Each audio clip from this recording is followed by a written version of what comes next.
আজকের এই ভিডিওতে আপনাদেরকে দেখাবো ইউটিউব থেকে ৩৮,০০০ ভিউজ আমাকে কত টাকা দিল বা কত ডলার দিল। তাহলে আপনারা যদি এই বিষয়টা জানতে পারেন সেক্ষেত্রে ১,০০০ ভিউজে কত ডলার আসবে সেটাও কিন্তু আপনারা বুঝে যাবেন। সো মোবাইল স্ক্রিনের দিকে লক্ষ্য করুন, আপনারা দেখতে পাচ্ছেন এই ভিডিওতে আমার ৩৮,০০০ ভিউজ আসছে। আমি এখানে ক্লিক করে দিলাম। এখানে ক্লিক করার পর ভিডিওটা চলে আসবে। তো পার্টনারশিপ অ্যাডস নিয়ে কিন্তু এই ভিডিওটা আমি তৈরি করছি আমার সেকেন্ড চ্যানেলে, এই চ্যানেলে কিন্তু না। আপনারা কনফিউশন তৈরি করবেন না নিজের ভিতরে, ঠিক আছে? কেননা আমার এই চ্যানেলটা হচ্ছে সবথেকে নতুন, এটাতে তেমন একটা ভিউজ আসে না, ঠিক আছে? তো এখানে যে ভিডিওটা আছে এটাতে ভিউজ আসছে কত, আপনারা প্রথমত দেখতে পাচ্ছেন ৩৮,২০০। আমি ক্লিয়ারভাবে যদি আপনাদেরকে দেখাই তাহলে আপনারা এখানে ক্লিয়ার হবেন, দেখতে পাচ্ছেন ৩৮,২০০ ভিউজ কিন্তু এখানে আসছে, ঠিক আছে? তো এখানে ৩৮,০০০ ভিউজে আমরা হিসাব করব সেখান থেকে আমাদেরকে কত টাকা দিল এবং কি কত ভিউজ কাউন্ট হয়েছে সেটা আপনাদেরকে দেখাবো। দেখতে পাচ্ছেন ৩৮,২০০ ভিউজ কিন্তু এখানে দেখাচ্ছে, কিন্তু ৩৮,২০০ ভিউজের ইনকাম কিন্তু এখানে আসবে না। কেননা আপনারা সবাই জানেন যে ভিউজগুলো আসবে 2 দিন পরে কিন্তু ইনকামটা কিন্তু এখানে যুক্ত হয়। আপনারা যারা ইউটিউবে কাজ করেন সবাই জানেন। আমি রিচে ক্লিক করে দিব। রিচে ক্লিক করার পর দেখতে পাচ্ছেন 2,17,900 মানুষের কাছে এটা ইমপ্রেশন করছে। এঙ্গেজমেন্টে ক্লিক করে দিলে এখানে আপনারা দেখতে পারবেন ওয়াচ টাইম আসছে 1600 ঘন্টা, ঠিক আছে? অর্থাৎ 1600 ঘন্টা। তারপর এখানে অ্যাভারেজ মিনিট ডিউরেশন 2 মিনিট, প্রায় হচ্ছে যে আপনার 2.5 মিনিটের মতো।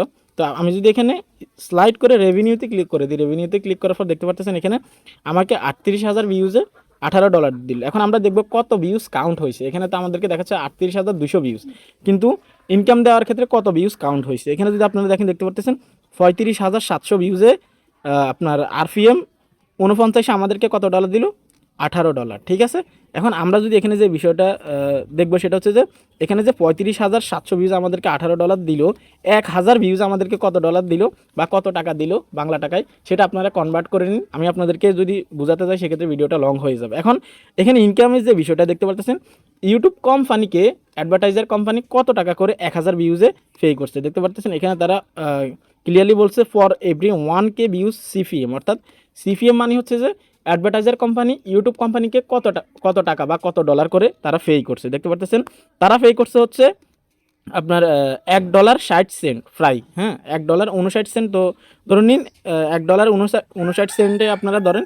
এখন ইউটিউব কোম্পানি আমাকে পে করছে এখানে কত, মাত্র 49 সেন্ট ১,০০০ ভিউজে। তাহলে ইউটিউব কত কেটে নিছে আপনারা বিষয়টা বুঝতে পারতেছেন আশা করি। আবার ব্যাট আছে এখানে, সেক্ষেত্রে বিষয়টা আবার প্লাস মাইনাস হবে।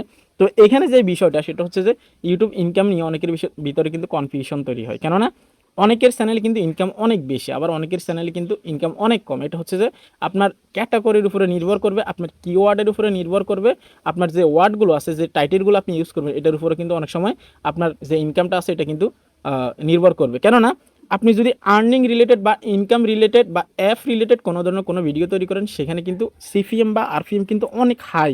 এখানে আমাকে অ্যাডভার্টাইজার কোম্পানি আমার এই ভিডিওটাতে ১,০০০ ভিউজের জন্য কত দিল, $1.60 ধরে নিন। এটা যদি আমি ইনকাম রিলেটেড ভিডিও তৈরি করতাম বা ইনকাম রিলেটেড কোনো কিওয়ার্ড ইউজ করতাম সেক্ষেত্রে এখানে প্রায় হচ্ছে যে আপনার $2.5 $3, অনেক সময় কিন্তু $5 কিন্তু ১,০০০ ভিউজে পে করে থাকে অ্যাডভার্টাইজার কোম্পানি, ঠিক আছে? কেননা ওই কিওয়ার্ডটা ইন্টারন্যাশনাল, সব জায়গায় থেকে কিন্তু সার্চ করা হয়, ঠিক আছে? তো সেই ক্ষেত্রে কিন্তু এখানে সিপিএম একটু কম, এবং কি এই সিপিএমটাকে হিসেব করে কিন্তু আমাকে আরপিএম দিবে এখানে, ঠিক আছে? তো আসলে এই বিষয়টা আপনারা ক্লিয়ার হয়ে গেছেন এতক্ষণে। এবং কি এখানে আপনার কিওয়ার্ডের উপরে যে নির্ভর করবে আপনার ইনকামটা এমনটা কিন্তু না, আপনার ভিডিও পারফরমেন্সের উপরে কিন্তু অনেক সময় আপনার যে ইনকামটা আছে এটা কিন্তু নির্ভর করবে। অনেক সময় আপনি ভিডিও আপলোড করলে যদি 1 ঘন্টার ভিতরে আপনার ১,০০০ ভিউজ হিট করে তাহলে কিন্তু আপনার আরপিএম সিপিএম এগুলো হাই থাকবে, অর্থাৎ ভিডিও পারফরমেন্সের উপরেও কিন্তু নির্ভর করে আপনার ইনকামটা। সেই ক্ষেত্রে এগুলোর দিকে অবশ্যই নজর রাখবেন। ভিডিও যখন আপলোড করবেন বা তৈরি করবেন, এমন কোনো রিলেটেড ভিডিও তৈরি করবেন যেটা মানুষের হেল্পফুল হবে এবং কি মানুষের কাজে আসবে। এমনকি আরও একটা যে কথা থাকে সেটা হচ্ছে যে আপনার চ্যানেলে যেরকম ইনকাম হচ্ছে আমার যে এমনটা হবে এমনটা কিন্তু না। আমার চ্যানেল হচ্ছে টেক রিলেটেড, সেক্ষেত্রে আমার ইনকামটা একটু বেশি হবে। আপনার যদি অন্য কোনো রিলেটেড হয় বা অন্য কোনো টপিক ক্যাটাগরিতে হয় সেক্ষেত্রে আপনার ইনকামটা একটু কম আসতে পারে। ইনকাম রিলেটেড, টেক রিলেটেড এগুলোর উপর কিন্তু ইনকাম একটু বেশিই থাকে, আপনারা সবাই জানেন। কেননা এই ধরনের কিওয়ার্ডগুলোকে ইউটিউবে কিন্তু সবথেকে বেশি সার্চ করা হয়, সেক্ষেত্রে আরপিএম সিপিএম এগুলোতে কিন্তু অনেক বেশি থাকে। আশা করি বুঝতে পারছেন ইউটিউব ইনকাম কীভাবে আসে, ১,০০০ ভিউজে বর্তমানে কত টাকা দিচ্ছে, এবং কি আমার ক্ষেত্রে টেক রিলেটেড ক্ষেত্রে আমাদেরকে কত ডলার দিতে পারে। আপনাদের ক্ষেত্রে ভিন্ন কিছু হতে পারে, কম বেশি হতে পারে, কনফিউশন তৈরি করবেন আপনাদের ভিতরে। যদি ভিডিও ভালো লাগে লাইক দিবেন। আজকে এখানে বিদায় নিচ্ছি, আল্লাহ হাফেজ।